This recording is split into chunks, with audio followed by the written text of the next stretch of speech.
Pleased to welcome you to the launch of the Cambodian Financial Inclusion Demand Survey. And our distinguished panelists consist of Her Excellency Nev Chintana, Deputy Governor of the National Bank of Cambodia, Mr. Henri Demel, Director of Inclusive Finance, United Nations Capital Development Fund, Mr. Obert Mamposa, Information and Research Specialist from FinScope Trust, and Ms. Helen Cheney, Consular, ASEAN Mission to DFEF. I would now like to welcome Her Excellency Nev Chintana, Deputy Governor of the National Bank of Cambodia, to provide opening remarks.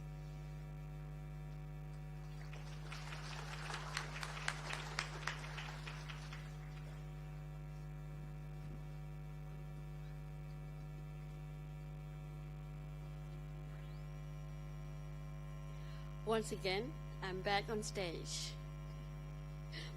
Ms. Helen Cheney, the Counselor of ASEAN Mission, DFAT, and Mr. Henri Demel, Director of Inclusive Finance, UNCDF, Mr. Obert Mamposa, Information and Research Specialist, FinScope Trust, Excellencies, distinguished guests, ladies and gentlemen. It is certainly my great privilege to participate in this launching of the FinScope survey finding. I would like to take this opportunity to highlight specific process that Cambodia has been working in close collaboration with the UNCDF and FinScope Trust to produce this demand-side survey finding. This is the first half of the data collection process for financial inclusion strategy formulation. This national financial inclusion strategy will align with the Cambodian government's vision to promote financial inclusion that first, reduce the level of financial exclusion, promote sustainable and inclusive growth, enable the development of a comprehensive ecosystem to support financial inclusion, and last, allow the benefits of the financial inclusion to be shared by all people. The strategy development is based on making access possible, we call MAP, diagnostic and programmatic framework with technical and financial support from the UNCDF Shift ASEAN program. This initiative started in mid-2015. As part of the strategy development, the demand-side survey, FinScope, was undertaken to understand the status of financial inclusion, needs and behaviors of both women and men related to formal and informal financial access and use. As the leading agency, the National Bank of Cambodia, the Interministerial Working Group, which consists of 12 ministries, as well as the private sector, play an active role in overseeing the project. The demand-side survey was undertaken by the National Institute of Statistics and FinScope Trust. This side event will launch the key findings from the MAP FinScope study and confirm the next step to move forward Cambodian National Financial Inclusion Strategies and Action Plan. Ladies and gentlemen, I would like to express my gratitude to the UNCDF, FinScope Trust, and the National Institute of Statistics for their supports and efforts in producing this demand-side survey findings. Also, I would like to highly appreciate Interministerial Working Group as well as private sectors represented by Association of Banks in Cambodia, Cambodian Microfinance Association, Insurance Association of Cambodia, and development partners for constructive inputs. Your contribution make our output as well as the whole strategy formulation process more transparent and comprehensive. I hope that all stakeholders continue to support us, not only in the formulation process, but also in the implementation of the National Financial Inclusion Strategy in order to achieve our objective. And yesterday, I heard from Judy that she will assist us in the implementation program as well. So thank you so much, and ADB and other development partners will join hands to assist Cambodia in the implementation of our national strategy on financial inclusion. With this, I give the floor back to the organizer. Thank you.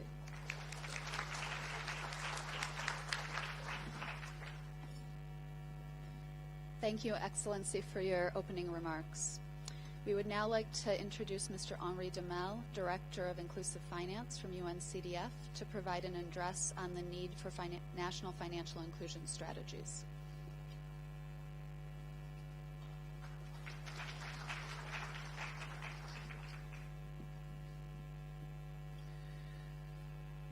Your Excellency, Mrs. Chantana, Mr. Maposa, Mrs. Cheney, Excellencies, distinguished participants, ladies and gentlemen. I'm very pleased to be here and to be part of Cambodia's journey towards developing the financial inclusion strategy and action plan. The first step in that journey was to understand the demand, behavior, and needs of the Cambodian population regarding financial services across age group, gender, occupation, income, and geographies. And this step has now been completed with the FinScope survey, which is part of the comprehensive MAP diagnostic process. And first, I would like to congratulate the National Bank of Cambodia for launching these top-line findings of FinScope today, and also all members of government ministries, private sector, development partners, and individuals who have contributed to that effort. When I look at UNCDF journey in assisting countries and government to develop their financial inclusion strategies through MAP, MAP being the acronym for Making Access Possible, this started in 2012. MAP, in short, is a comprehensive diagnostic and programmatic framework which is data-driven, evidence-based, and which was developed in partnership with two institutions based in South Africa, Finmac Trust and Senfree. The decision for UNCDF to develop MAP back in 2012 came when we realized that governments globally were taking strong commitment to push financial inclusion, often under international foreign commitment like the Maya Declaration. But very often they lack the data and analysis to support the design of those strategies. And as a consequence, the initiative undertaken to accelerate financial inclusion often lack coherence, were partially inclusive, and sometimes had unintended consequences. So we really see the need for a robust diagnostic tool and a strong stakeholder process to address those limitations.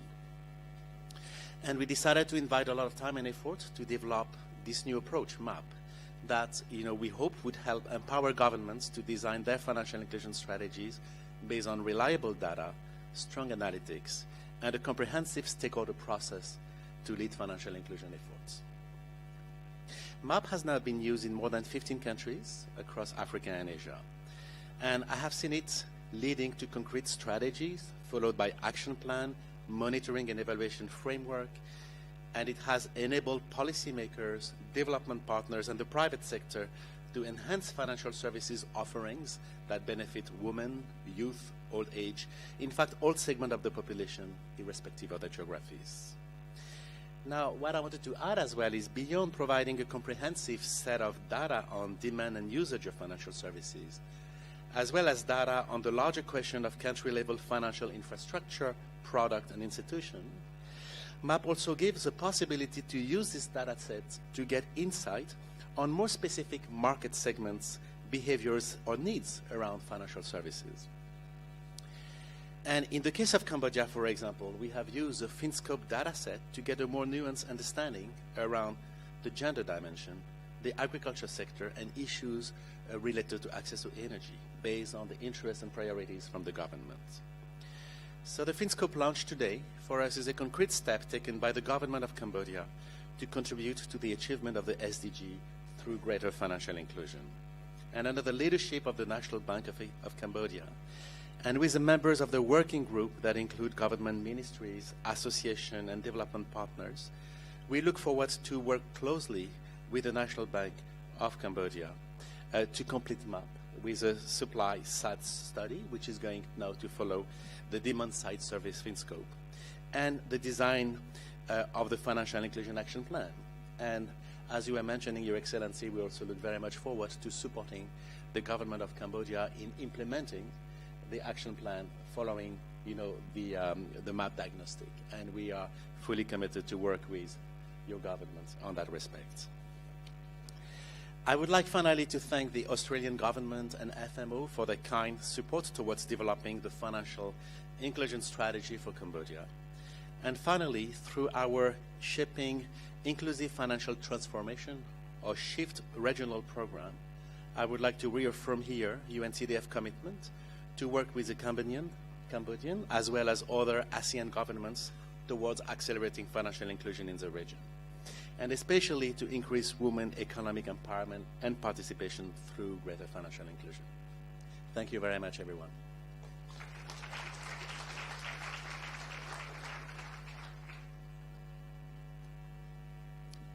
Thank you, Henri, for your statements on financial inclusion strategies and also reinforcing UNCDF's commitment to those strategies. I would now like to introduce Mr. Obert Maposa, Information and Research Specialist from Finmark Trust, to provide a presentation on the top-line findings of Cambodia's FinScope survey.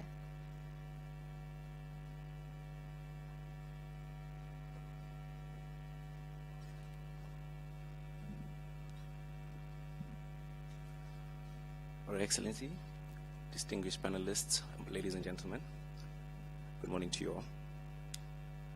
It gives me great pleasure to have come through to the Mekong Financial Inclusion Forum to launch the demand-side survey, FinScope, which has been done in partnership of the MAP diagnostic.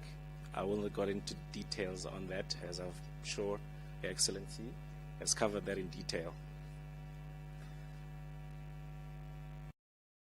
As it's been said, MAP is a partnership of many stakeholders, key in making succession to the financial inclusion deepening in Cambodia, and has been implemented in a couple of countries. To date in Asia, we have completed Myanmar and Thailand in 2013, Laos in 2014, and Cambodia in 2015. We believe in measuring financial inclusion. It is key to understand the demand side characteristics of the financial market, and key to that is understanding the lives of the consumers to which we want to impact. And key to that, we found very interesting findings in Cambodia 2015 survey with large number of individuals living in rural areas, 25% in urban areas. There are more women than men in the market, and finding that 56% of them have primary education and less, with 13% with no formal education. In the market, we also found key to our understanding of the market was that farming was an important driver in contributing to household income.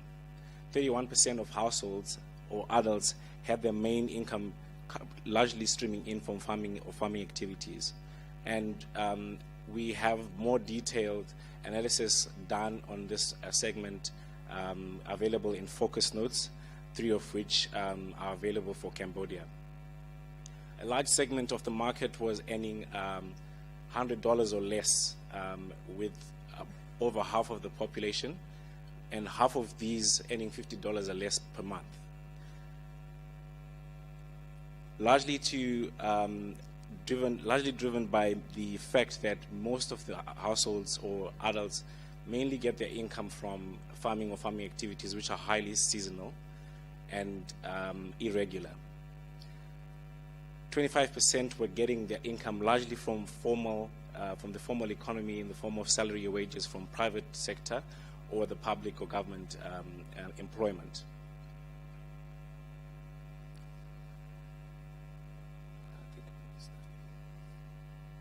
Looking at the proximity to access financial infrastructure and other modern facilities such as grocery stores, the public health sector, clinics, financial institutions such as the MFI, bank branches, ATMs, we looked at the number of adults that were accessing these points in 30 minutes or less. access to MFIs, post office, bank branches, ATMs seems to be more of a rural challenge than it is in urban areas, with less than half of the rural population accessing these areas in 30 minutes or less. It doesn't seem to be much of a challenge for the urban counterparts in these areas, as they are much closer to this proximity, and access to banking services, ATMs, seems to be much easier for those urban adults. Looking at this, looking at the number of adults holistically, in terms of financial inclusion, as Her Excellency said, 71% of adults access financial services, including formal and informal form of financial services. 17% of the population have bank services. We refer to them as the bank population. 42% have access to other formal financial services, which are non-bank, such as your MFI, your mobile money. 12% access informal services in the form of livestock saving with savings group in the village, and other informal services such as remitting through an informal agent, or a tuk-tuk to remit money between urban and rural areas. And 29% of the adult population was found to be excluded, which also includes adults that involuntarily do not want to participate in any financial services. Split by urban and rural, we find more for urban population to be banked, and our rural population to be less banked, accessing more of other formal financial services, such as your mobile money as a remittance tool, and MFIs, largely also driven by credit, which we'll come to in just a second, finding more rural adults to be excluded. In terms of gender, we find more of our female counterparts to be more included than our male adults, and also largely driven by other formal financial services, such as your MFI, having a larger uptake amongst the female population. Among savings and investment, we found the informal savings to be a large driver of savings, largely driven by cattle or savings in livestock, and less so through formal channels such as your bank and your MFIs. We found mostly that adults save for developmental purposes, such as buying livestock, buying farming equipment, saving for developmental reasons such as your education, or buying a plot of land. Also found a significant number of adults that are still saving under the mattress, and largely through saving in a secret place where the form of money is largely saved for consumption purposes. Credit was largely driven by MFIs, with a large number of adults, 23% of the population, saving through other formal non-bank channels, which also includes adults that are saving through the postal savings as well. A large number of adults, 58%, were not found to be borrowing at the time of the survey. And with this credit strand, we largely look at those adults that were currently having credit at the time of the survey, which means if an adult had access to credit or borrowed in the past 6 months, they were not included in the credit strand. The main reason for people borrowing was largely also for developmental purposes, buying farm equipment, fertilizer, borrowing for investment into their business, and also for living expenses. We found that living expenses were a bigger driver for savings and credit in the Cambodian population, largely also incumbent in the seasonal income or irregular and low income levels we found in the understanding people's lives demographic as part of the survey. A big driver as well for financial inclusion we found was remittances, and largely this was the biggest landscape product consumed by most adults in the Cambodian survey 2015. We also found that mobile money was the biggest driver for financial inclusion, and in terms of driving the other formal non-banks product uptake. The large number of adults that were really remitting was in Cambodia between urban and rural, and we found 10% of the Cambodian population to be largely dependent or mainly dependent on remittances as part of their mainly source of income. This contributes to the 36% of adults that were using mobile money to send and receive money.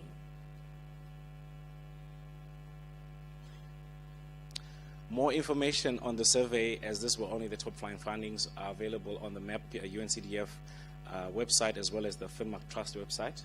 And more in-depth notes on financial inclusion on the 2015 survey in Cambodia are also available online. And with these, we also have developed 3 focus notes with 3 main areas: agriculture, gender, and clean energy. Thank you very much.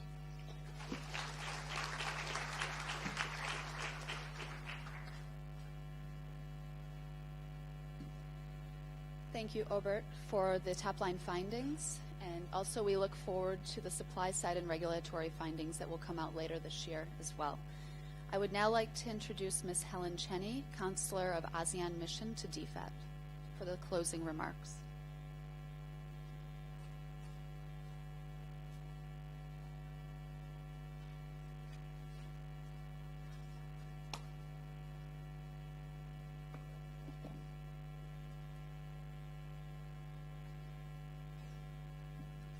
Your Excellency, distinguished guests, ladies and gentlemen, good morning. Australia, in collaboration with UNCDF, is pleased to be supporting the Making Access Possible study. The study will support the development of Cambodia's National Financial Inclusion Strategy and Action Plan, as Her Excellency has just mentioned. I commend the combined commitment of all contributing Cambodian ministries on the steering working group in working together with a shared vision for Cambodia's financial inclusion. I would particularly like to recognise the National Bank of Cambodia, which has led this process. To maximise inclusion in financial services, we need data to help us understand how different groups access, understand and use their money. Only then can policies, regulations and financial products be tailored to maximise reach to all, not only those that are the easiest to reach. The work of FinMark Trust and the National Institute of Statistics has given us the ability to do this in Cambodia. We very much look forward to the private sector, government and civil society using this data productively to better service all segments of society. Often financial inclusion strategies include overarching targets, which do not always consider the different groups of society, including women. Therefore, I encourage you all to use this opportunity to develop targets and strategies to enhance inclusion for all, not just the easiest to reach. Echoing this morning's remarks from Judith, the enhanced economic participation of women could add more than $1 trillion to the Southeast Asian economies by 2025 and contribute to an extra 8% to the regional GDP. We really look forward to the discussion over the next 2 days, and I thank the National Bank of Cambodia for hosting this conference. Thank you.